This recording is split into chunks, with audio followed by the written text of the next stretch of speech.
सभी शिक्षक साथियों को मेरा नमस्कार। साथियों, आपका एक बार फिर से स्वागत है आपके ही अपने YouTube चैनल टेक्निकल माथ साहब पर। साथियों, आज इस वीडियो में मैं दीक्षा TPD कोर्स 18 जिसका नाम है जोड़ घटा के आकलन भाग में पूछे गए सभी प्रश्नों को देखेंगे। साथियों, यहाँ पर आपको 60% प्रश्नों के सही उत्तर देने पड़ेंगे, तभी आपको प्रमाण पत्र मिलेगा। आकलन भाग को शुरू करते हैं। पहला प्रश्न है, जकीरा जी कक्षा 1 में जमा घटा शुरू कराने से पहले कुछ गतिविधियों के जरिए जांचती हैं कि बच्चे जोड़ घटा सीखने के लिए तैयार हैं या नहीं।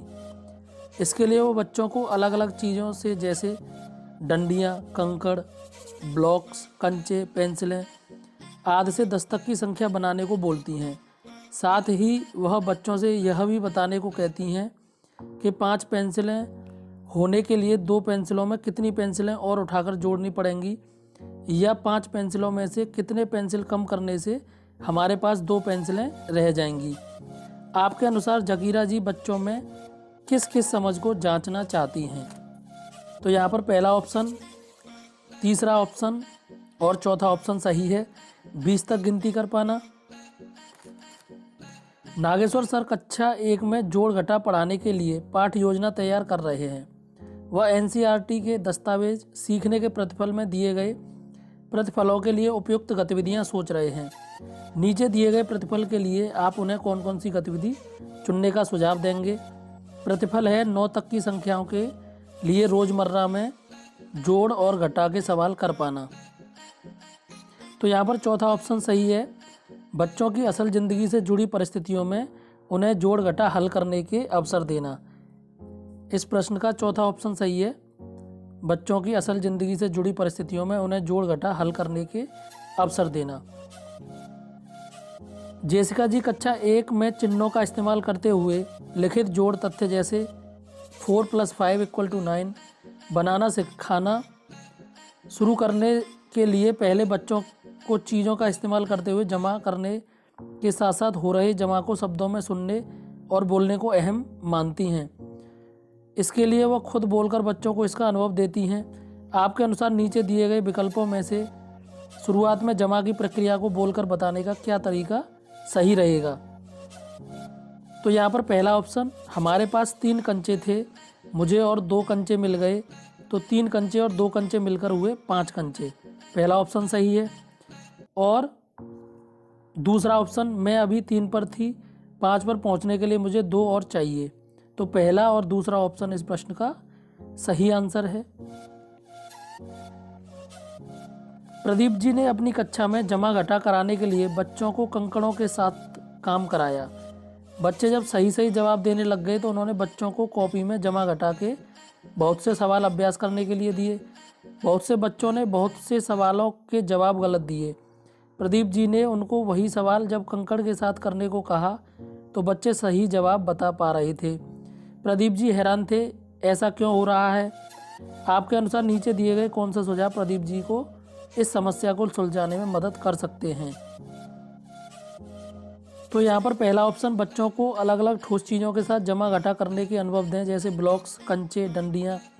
और चौथा ऑप्शन, बच्चों को ठोस चीज़ों के बाद चित्रों के इस्तेमाल से जमा घटा करने दें और कॉपी में काम करते हुए भी उन्हें ठोस चीज़ें, चित्रों या संख्या रेखा की मदद लेने दें। तो पहला और चौथा ऑप्शन सही है।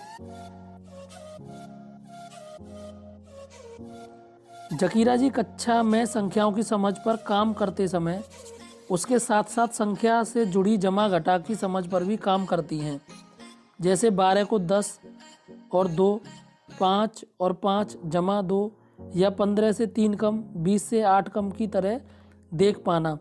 आपके अनुसार जकीरा जी ऐसा क्यों करती होंगी? तो यहाँ पर दूसरा ऑप्शन, इस तरह बच्चे संख्याओं के बीच के रिश्ते को और उनकी मात्रा को गहराई से समझ पाएंगे।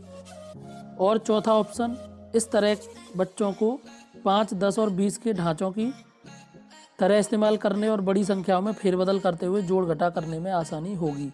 तो यहाँ पर दूसरा और चौथा ऑप्शन सही है।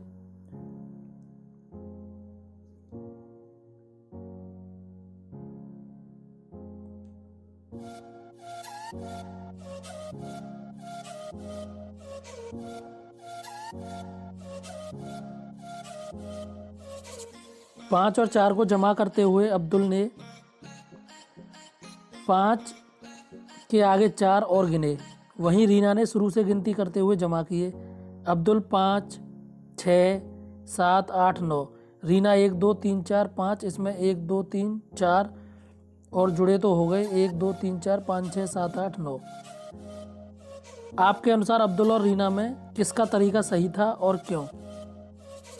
यहाँ पर चौथा ऑप्शन सही है, दोनों का तरीका सही था, क्योंकि रीना कुछ समय बाद अपने तरीके को आत्मसात करके अब्दुल के तरीके पर पहुँचेगी।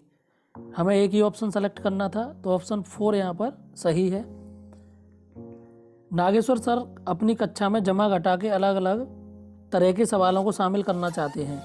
नीचे दिए गए सवालों के सामने उनके सही प्रकार को ड्रैग करके नागेश्वर सर को सवाल चुनने में मदद करें।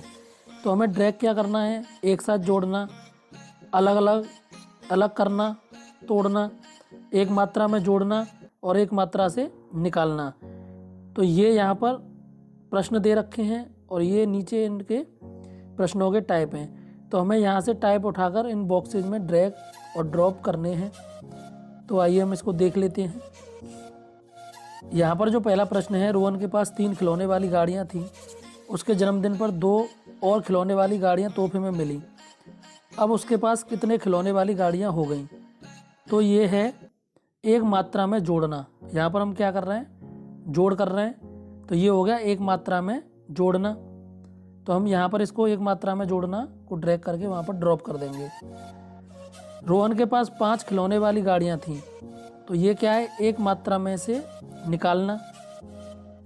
अमन के पास 4 पीले फूल थे, ये एक साथ जोड़ना और ये चौथा वाला अलग करना, तोड़ना।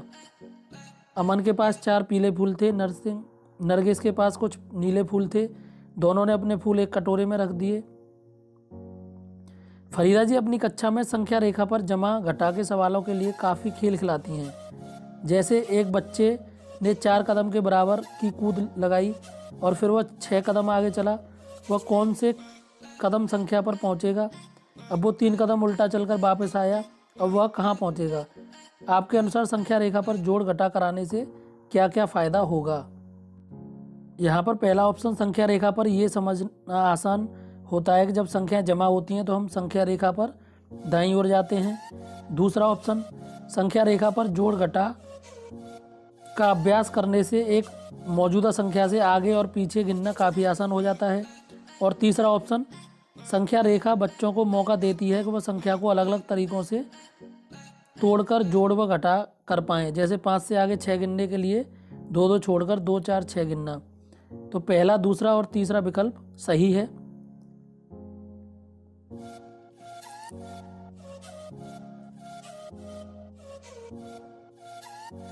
पहला, दूसरा और तीसरा विकल्प यहाँ पर सही है।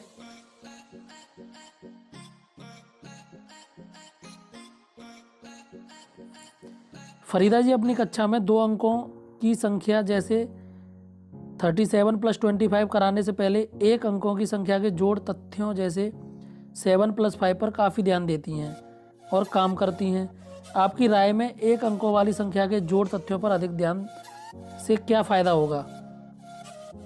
अब यहाँ पर हमें सही विकल्प या विकल्पों को चुनिए। तो इसमें एक या एक से अधिक आंसर हो सकते हैं। तो यहाँ पर पहले दूसरा ऑप्शन सही है, बच्चों को बड़ी संख्याओं का जोड़ घटा करने में आसानी होगी। और चौथा ऑप्शन बच्चों को जमा घटा के सवालों के लिए अंदाज़ा लगाने और मानसिक तौर पर हल सोचने में मदद मिलेगी। तो यहाँ पर दूसरा और चौथा ऑप्शन सही है।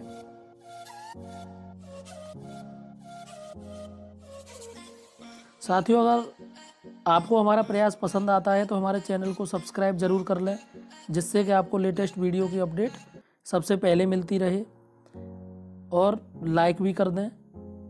फरीदा जी बच्चों को 2 अंकों की जमा घटा के लिए सीधे सीधे हासिल और उधार के मानक तरीकों को ना सिखाकर पहले अपने तरीकों से जवाब सोचने और ढूंढने के काफ़ी मौके देती हैं।